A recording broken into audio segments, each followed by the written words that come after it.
morning class 12. I hope all of you are fine at your home.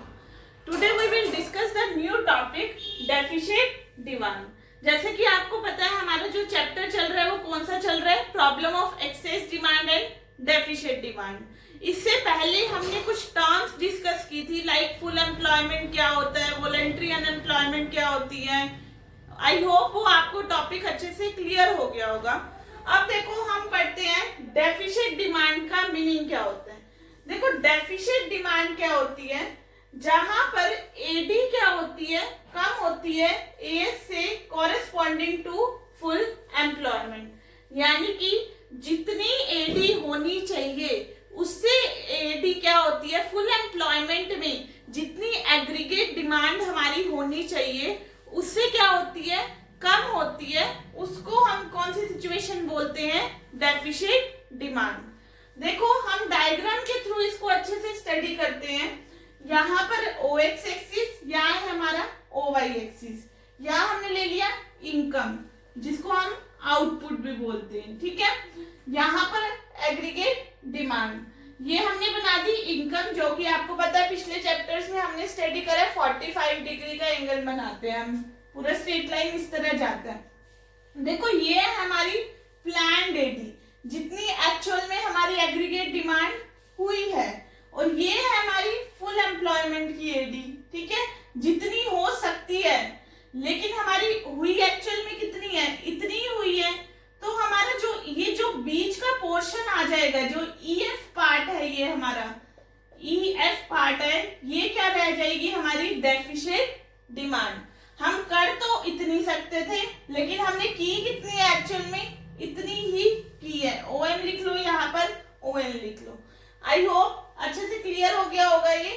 अब देखो हमारे क्या होते हैं, रीजंस होते हैं जिस वजह से हमारी डेफिशिट डिमांड हो जाती है। क्या क्या कॉजेस है डेफिशिट डिमांड के, क्यों हमारी एग्रीगेट डिमांड कम हुई एग्रीगेट सप्लाई से। देखो पहला रीजन आता है reduction in private consumption expenditure. हमारे जो प्राइवेट कंजम्पशन एक्सपेंडिचर है वो क्या हो गए होंगे, कम हो गए होंगे।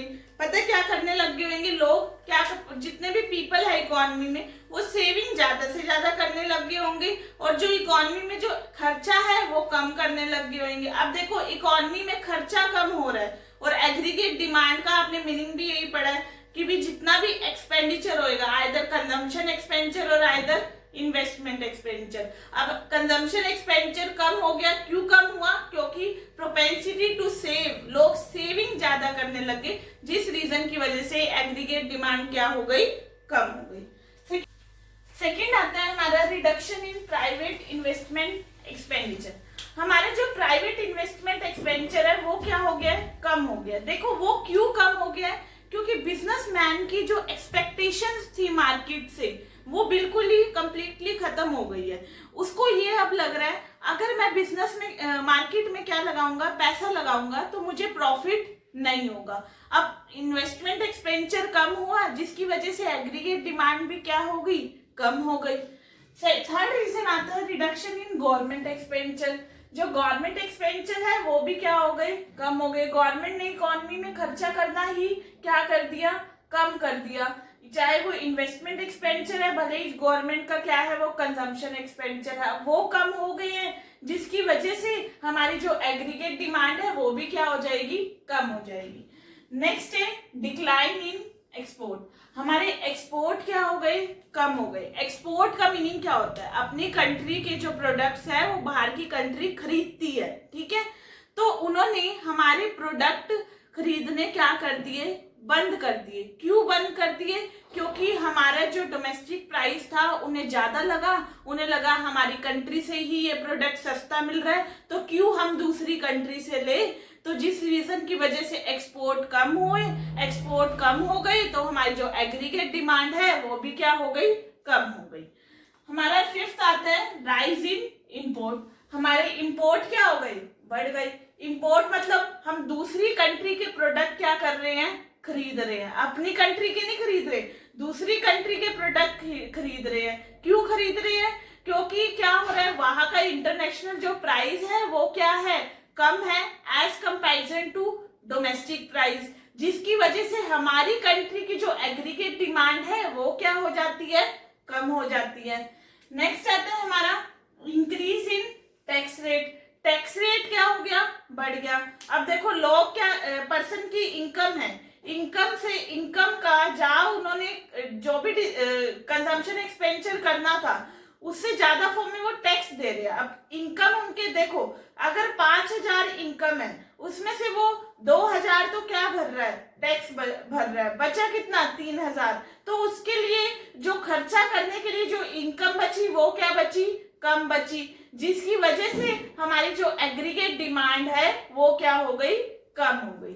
तो ये थे हमारे कोजेस ऑफ एग्रीगेट डिमांड, यानी कि हमारी क्यों एग्रीगेट डिमांड कम होती है एग्रीगेट सप्लाई से, क्या क्या उसके रीजन थे। अब हम पढ़ते हैं उसके कंसीक्वेंसेस। कंसीक्वेंसेस मतलब उसके इफेक्ट्स, यानी कि इकोनॉमी में क्या इफेक्ट पड़ेगा अगर हमारी इकोनॉमी में क्या होगा, डेफिशिएट डिमांड होगी। अगर हमारा एडी कम होगा एएस से तो इकोनॉमी में क्या इम्पैक्ट पड़ेगा। देखो पहला इम्पैक्ट पड़ेगा हमारा अंडर एम्प्लॉयमेंट इक्विलिब्रियम।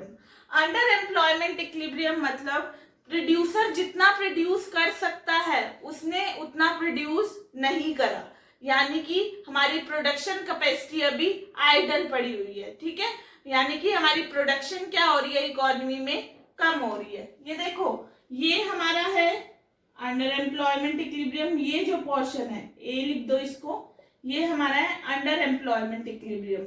इतनी आउटपुट उसने बनाई है, ओ ए आउटपुट उसने बनाई है, और ये है हमारा फुल एम्प्लॉयमेंट इक्विलिब्रियम, यानी कि उसने ओ ए ही प्रोडक्शन की है, वो कर कितनी सकता है, प्रोड्यूस आउटपुट ओ बी कर सकता है। हमारी इकोनॉमी में क्या आ रहा है, अंडर एम्प्लॉयमेंट क्या आ गया, इक्विलिब्रियम आ गया। किसकी वजह से आया, डेफिशिएट डिमांड की वजह से। सेकंड आता है हमारी इकोनॉमी में क्या आ गया, डिफ्लेशनरी क्या आ गया, गैप आ गया। देखो डिफ्लेशनरी गैप कैसे आया, देखो अब एग्रीगेट डिमांड क्या हो गई है, कम हो गई है। ठीक है, एग्रीगेट डिमांड कम हुई तो इकोनॉमी में जो इन्वेस्टमेंट है वो भी क्या हो जाएगी, कम हो जाएगी। इन्वेस्टमेंट कम होगी तो आउटपुट भी क्या होगी, कम होगी। आउटपुट कम होगी तो इनकम भी क्या होगी, कम हो जाएगी।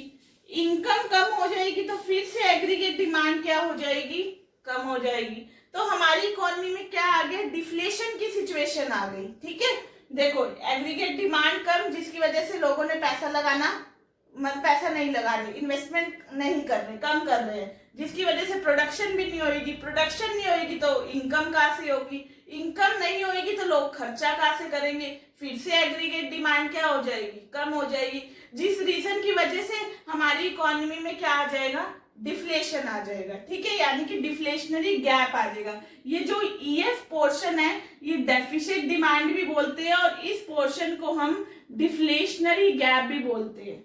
ठीक है, नेक्स्ट आता है हमारा अनडिजायर्ड स्टॉक, यानी कि अभी मैंने आपको बताया है कि भी हमारा क्या है, कंसिक्वेंसेस, क्या इफेक्ट पड़ेगा इकोनॉमी में, हमारी अनडिजायर्ड स्टॉक पड़ा रहेगा। देखो हम इकोनॉमी में क्या कर सकते हैं, और गुड्स मतलब कि हमने बना रखे है, अब उसको कोई खरीद रहा नहीं है, उसकी डिमांड है नहीं इकोनॉमी में, जिसकी वजह से हमारा स्टॉक क्या पड़ा रहेगा, आइडल पड़ा रहेगा। ठीक है, जिसकी वजह से प्रोडक्ट के प्राइस क्या करने पड़ेंगे, प्रोड्यूसर को कम करने पड़ेंगे ताकि भाई पर्सन आए उसको खरीदे। ठीक है, नेक्स्ट है लॉस ऑफ प्रॉफिट।